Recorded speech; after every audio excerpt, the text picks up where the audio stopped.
Hi friends, ఇందులో మనకు కనిపిస్తున్నది Honda shine BS6 bike jerking వస్తుందని మన దగ్గరికి అయితే తీసుకొని వచ్చారు. దీనికి ఆల్రెడీ మనం పెట్రోల్ ఫిల్టర్ అయితే చేంజ్ చేసాం, అయినా కూడా జర్కింగ్ అయితే వస్తుంది. అప్పుడప్పుడు మాల్ ఫంక్షన్ లైట్ కూడా పడి అయితే వెళ్తుంది. అలా మనకి జర్కింగ్ వస్తుందంటే ముందుగా మనం ఈ ఓబిడి స్కానర్ తీసుకొని ఎందువల్ల ఆ ప్రాబ్లం క్రియేట్ అవుతుంది అని అయితే చెక్ చేయడం అయితే జరుగుతుంది. మీరు లాస్ట్ వరకు అయితే చూడండి. హోండా షైన్ బైక్లలో ఎక్కువగా ఈ ప్రాబ్లం ఉంది. సింపుల్గా మీకు కూడా సెన్సార్ల గురించి అర్థమయ్యేలాగైతే నేనైతే లాస్ట్ వరకు చెప్తాను. ఎందువల్ల ఈ జర్కింగ్ వస్తుంది హోండా షైన్ బైక్లో కానీ నేను ముందుగా ఏ సెన్సార్ పోయింది అని అయితే చెక్ చేసుకోవడం అయితే జరుగుతుంది. BS6 బైకులు అంటే భయపడే అవసరం లేదు, సింపుల్గా మనమైతే నేర్చుకోవచ్చు. నేను ఇక్కడ ఓబిడి స్కానర్లో అయితే చెక్ చేస్తున్నాం. ఓబిడి కేబుల్ పెట్టి ఇందులో మనకి పైన మీరు అయితే చూడండి, నేను ఏ సెన్సార్ పోయింది అని చెక్ చేయడం అయితే జరుగుతుంది. మొత్తం కోడ్స్ అయితే ఇక్కడ చెక్ చేయగా మీకు స్క్రీన్ మీద పెద్దగా అయితే ఫోటో పెట్టి అయితే చూపిస్తాం. మీరైతే చూడండి, P0123 throttle pedal piston position censor అంటే మనకి అర్థమయ్యే విధంగా అయితే దీన్ని షార్ట్ కట్ కూడా పిలుస్తారు, TP సెన్సార్ అని. ఇక్కడ నేను సెన్సార్లు మొత్తం అయితే మీకు అయితే చూపిస్తున్నా స్క్రీన్ మీద. మనకి map sensor, ECT sensor, TP sensor. ఇప్పుడు మనకు వచ్చింది స్క్రీన్ మీద ఇందాక చెక్ చేయగా TP సెన్సార్ అంటే throttle pedal piston position sensor పోయింది అని అయితే చూపించింది.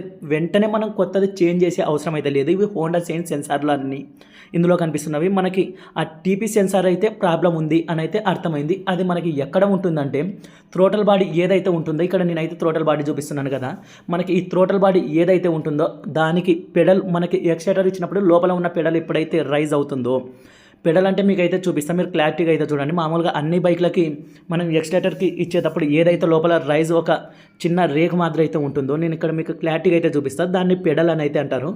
దానికి ఆపోజిట్లో మనకి ఆ TP సెన్సార్ అయితే ఉంది. అది ప్రాబ్లం ఉండడం వల్ల బైక్ అయితే మిక్సింగ్ అయితే వస్తుంది. అలాగే థ్రోటల్ బాడీ మొత్తం అయితే నేనైతే క్లీన్ చేయడం అయితే జరుగుతుంది. సపరేట్గా మనకి సెన్సార్ క్లీనర్లు కూడా వస్తాయి. మనకి కస్టమర్ల దగ్గర అనవసరంగా డబ్బులు ఎందుకు వేస్ట్ చేయించడం అనే ఉద్దేశంతో నేను పెట్రోల్తో అయితే క్లీన్ చేస్తున్నాను. నెక్స్ట్ టైం నేను అవి తీసుకొచ్చుకొని అయితే పెట్టుకుంటాను. ఇక్కడ నుంచి BS6 బైక్లో అయితే నేను కంటిన్యూగా అయితే వర్క్ చేయడం అయితే జరుగుతుంది. ఇందులో మీకు పెడల్ అయితే కనిపిస్తుంది చూసారా. మీకు ఇందులో నేను ఎక్స్ట్రా అయితే పైకని లేపాను.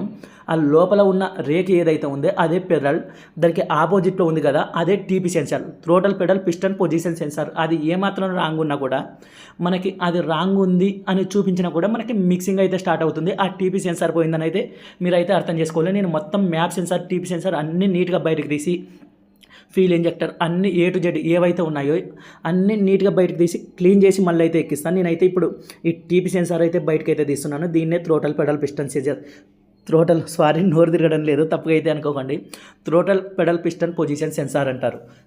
దీనివల్ల ఈ బైక్ అయితే మిక్సింగ్ అయితే వస్తుంది. ఓన్లీ దీన్ని మాత్రమే క్లీన్ చేయకోకుండా నేను A to Z అయితే మొత్తం అయితే ఓపెన్ చేసుకొని మొత్తం థ్రోటల్ బాడీ అయితే క్లీన్ చేయడం అయితే జరుగుతుంది. ఎందుకంటే అందులో ఆల్రెడీ డస్ట్ అయితే ఉండిపోయింది. మనం ఒక 20-25 వేల కిలోమీటర్లకు ఒకసారైనా కంపల్సరీ ఈ థ్రోటల్ బాడీ, ఆ సెన్సార్లు, జాకులు అన్నీ క్లీన్ చేసుకున్నామంటే మనకు పర్ఫెక్ట్గా అయితే బైక్ అయితే ఉంటుంది. మనం BS6 బైక్లు అయితే కంటిన్యూగా అయితే చేస్తాం. మన వీడియోస్ అయితే మీరైతే వాచ్ చేస్తూ ఉండండి. ప్రతి సెన్సార్ గురించి నేను ప్రతిదీ ఏ సెన్సార్ అయితే పోయిందో దాని గురించి ఫుల్ వీడియోస్ అయితే నేను ఇక మీదట వరుసత అయితే చేస్తూ ఉంటాను మన ఛానల్లో. మీకు ఏమైనా డౌట్స్ ఉన్నా కూడా మనల్ని అడిగారంటే నేను ఫ్రీగా ఉన్నప్పుడు అయితే కంపల్సరీగా అయితే రిప్లై ఇస్తాను. మార్నింగ్ పూటలు అయితే వర్క్ టైంలో అయితే కాల్ చేయకండి. నేను మొబైల్ అయితే సైలెంట్ పెట్టి ఉంటాను, ఎందుకంటే మనకి చాలా డిస్టర్బ్ అవుతుంది మొబైల్ వల్ల.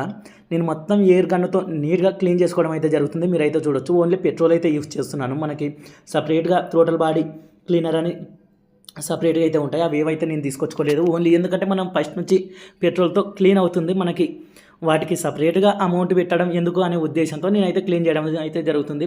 మళ్ళీ క్లీన్ చేసిన తర్వాత నేను సెన్సార్ పెట్టి అయితే చెక్ చేస్తాను, ఓబిడి కేబుల్ పెట్టి అయితే చెక్ చేస్తాను.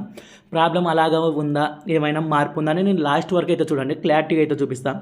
ముందుగా కంపల్సరీ నీట్గా అయితే క్లీన్ చేసుకోవాలి. ఏమాత్రం డస్ట్ అయితే ఉండకూడదు. వాటికి సంబంధించిన జాకులన్నీ నేను ఇప్పుడు క్లీన్ చేస్తున్నది ఫ్యూల్ ఇంజెక్టర్. దీనికి 4 హోల్స్ అయితే ఉంటాయి. ఏ హోల్ బ్లాక్ అయినా కూడా మనకి మిక్సింగ్ వచ్చే అవకాశం అయితే ఉంటుంది.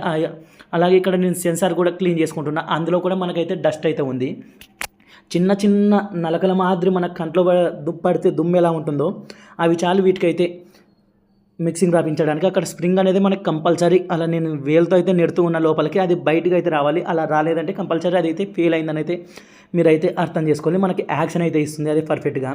మొత్తం నీట్గా అయితే క్లీన్ చేసుకోవాలి. మనం మొత్తం ఉన్న వర్క్ మొత్తం ఈ క్లీనింగ్లోనే మనకి ఆక్సిజన్ సెన్సార్ అవి పోయినా కూడా మిక్సింగ్ వచ్చే అవకాశం ఉంటుంది. ముందుగా మనం ఏ సెన్సార్ పోయింది అని కనుక్కొని దానికి సంబంధించిన సెన్సార్ మాత్రమే చెక్ చేసుకోవాలి. మనం అన్నిటికీ థ్రోటల్ బాడీలోనే ప్రాబ్లం ఉంటుంది అని చెప్పేకైతే ఉండదు. నాకు దీన్ని మనం ఓబిడి కేబుల్ పెట్టి చెక్ చేయగా మనకి థ్రోటల్ బాడీ సెన్సార్ దానికి సంబంధించినది టీపీ సెన్సార్ పోయింది కాబట్టి నేను మొత్తం థ్రోటల్ బాడీ కూడా క్లీన్ చేయడం అయితే జరుగుతుంది. అలాగే మీరు కూడా ఏ బైక్ అయినా చేస్తున్నారంటే ఓబిడి కేబుల్ పెట్టి దానికి సంబంధించిన సెన్సార్ మొత్తం నీట్గా చెక్ చేసుకొని ముందుగా క్లీన్ చేయండి. ఒకటేసారి డైరెక్ట్గా మార్చే అవసరం లేదు. 90% మనం క్లీన్ చేసామంటే వెళ్తాం. ఇక్కడ నేను ఎయిర్ కొట్టగానే ఫ్యూల్ ఇంజెక్టర్ అయితే బయటకు అయితే ఎగిరిపోయింది. దానికి 4 హోల్స్ అయితే ఉంటాయి. ఒక అట్ట పైన పెట్టి కూడా మనం అయితే చెక్ చేసుకోవచ్చు. నార్మల్గా మనకి చైన్స్ ప్యాకెట్ల అట్ట ఏదైతే ఉందో అది ఓపెన్ చేసిన తర్వాత రివర్స్ పెట్టి మనం పెట్రోల్ అందులోకి సప్లై చేసామంటే ఎన్ని హోల్స్ పడుతున్నది కూడా కనుక్కోవచ్చు. మనకి దీన్ని ఇంజెక్టర్ వర్క్ జరుగుతుందా లేదా అని అది ఎలా కనుక్కోవాలని కూడా మనం సపరేట్గా ఒక వీడియో అయితే చేస్తాం. ఆల్రెడీ నా దగ్గర అయితే అది ఇంజెక్టర్ గన్ కూడా ఉంది. ఇంజెక్టర్ వర్క్ జరుగుతుందా లేదా అని ఇంజెక్టర్ చెక్ చేసుకోవడానికి కూడా ఒక గన్ అయితే ఉంటుంది. అది గాలి గేజ్ ఏ విధంగా అయితే చెక్ చేస్తామో అదే విధంగా ఒక గన్ను కూడా ఫ్యూల్ ఇంజెక్టర్లో వర్క్ జరుగుతున్నాయా లేదా ఎంత పెట్రోల్ సప్లై చేస్తుంది అనేది కనుక్కోవడానికి ఒక గన్ అయితే ఉంటుంది. దానికి సంబంధించిన వీడియోస్ కూడా నేనైతే చేస్తాను. ఇక్కడ మనం ఈ సెన్సార్లు అయితే ఫిట్ చేసుకుంటున్నాం. మీరైతే చూడొచ్చు నీట్గా అయితే క్లీన్ చేసుకున్నాం. ఆ థ్రోటల్ పెడల్ పిస్టన్ పొజిషన్ సెన్సార్కి ఒక చిన్న ఓరింగ్ కూడా వచ్చింది. మనం ఏమాత్రం మిస్ చేసుకున్నా కూడా దీనికి థ్రోటల్ బాడీ ఎక్కించుకున్న తర్వాత డబల్ పని అయితే అవుతుంది. అది క్లీన్ చేసే పని అయితే ఎక్కువ లేదు. దాన్ని ఓపెన్ చేసుకోవడానికి చాలా వర్క్ అయితే ఉంది. నేను అక్కడ ఒక ఓరింగ్ అయితే పెట్టాను. మీరైతే చూడండి. ఆ ఓరింగ్ అనేది కంపల్సరీగా అయితే ఉండాలి. ఏ చిన్న మిస్టేక్ జరిగినా మీరు అలాగే ఎక్కించారంటే వీటిని కాస్త అనుభవం తెచ్చుకొని అయితే 1-2 సార్లు జాగ్రత్తగా అయితే ఓపెన్ చేసుకోండి. ఎలా పడితే అలా ఓపెన్ చేసుకున్నారంటే చాలా రిస్క్ అయితే ఉంటుంది. కాబట్టి నీట్గా 1-2 సార్లు జాగ్రత్తగా అయితే ఓపెన్ చేసుకోండి. వెంటనే మన కార్బోరేటర్ల మాదిరి తీసి పెట్టేకైతే ఉండదు. చాలా రిస్క్ అయితే ఉంటుంది. నేను మొత్తం అంతా క్లీన్ చేసి బైక్ అయితే ఎక్కించాను. మళ్ళీ ఓబిడి కేబుల్ పెట్టి మీకైతే ఇక్కడ చూపిస్తా. ఏదైనా సెన్సార్ మళ్ళీ వస్తుందా లేదా క్లియర్ అయిందా లేదా అని నేను మళ్ళీ పెట్టి చూపిస్తాను. మీరైతే క్లారిటీగా అయితే చూడండి. మనకి ఆ టీపీ సెన్సార్ అయితే క్లీన్ చేసాం. మీరైతే చూడొచ్చు. మనకి టీపీ సెన్సార్ క్లీన్ చేసిన తర్వాత మళ్ళీ కేబుల్ పెట్టి మనం ఓబిడి కేబుల్ పెట్టి చెక్ చేయడం అయితే జరుగుతుంది. కాస్త ఆగితే మనకి ఈ రీడ్ కోడ్స్ అయితే వచ్చాయి. నెక్స్ట్ అయితే చూసారంటే ఎటువంటి కోడ్స్ అయితే మనకైతే చూపించడం లేదు. పర్ఫెక్ట్గా ఆల్ కండిషన్ ఉంది అని అయితే చూపిస్తుంది. బైక్ స్టార్ట్ చేసి కూడా మీకు అయితే చూపిస్తాను. జర్కింగ్ వచ్చేది మనం రైజ్ ఇచ్చామంటే వెంటనే పెట్రోల్ అయిపోతే ఏ విధంగా అయ్యేదో ఆ విధంగా అయితే బైక్ అయితే అయ్యేది. మనకి ఎటువంటి కోర్స్ అయితే రాలేదు. పర్ఫెక్ట్గా అయితే ఉంది. బైక్ రన్నింగ్ చేసి కూడా మీకైతే చూపిస్తాను. మనం ఇలాగే చూపించడం కాదు. బైక్ స్టార్ట్ చేసిన తర్వాత అప్పటికి ఇప్పటికి తేడా ఉందా లేదా అని క్లారిటీగా మీకైతే చూపిస్తాను. ఓబిడి కేబుల్ పెట్టి చెక్ చేస్తే ఎటువంటి కోర్స్ అయితే మనకైతే రాలేదు. బైక్ అయితే మనమైతే బయటకైతే తీసుకొని వచ్చాం. బైక్ స్టార్ట్ చేసి మీకైతే చూపిస్తాం. మనం మొత్తం ఎలా ఉన్నది అలా అయితే ఫిట్ చేసుకున్నాం. మీరు చాలా రిస్క్ అయితే ఉంటుంది. కాస్త జాగ్రత్తగా అయితే ఓపెన్ చేసుకోవాలి. మీరైతే చూడొచ్చు. మొత్తం అంతా అడ్డు అయితే ఉంటాయి. మనకు ఆ థ్రోటల్ బాడీ బయటికి తీయాలంటే మొత్తం మనం ఫిట్ చేసుకున్న తర్వాత బైక్ అయితే స్టార్ట్ చేస్తాను. మీరైతే చూడండి. కాస్త చేతులు పెట్రోల్ పడి ఇతనాలు ఎక్కువ ఉంటే అలా బయట అయితే అవుతుంది. మీరైతే ఏమనుకోకండి. చేతులంతా అలా ఉన్నాయని.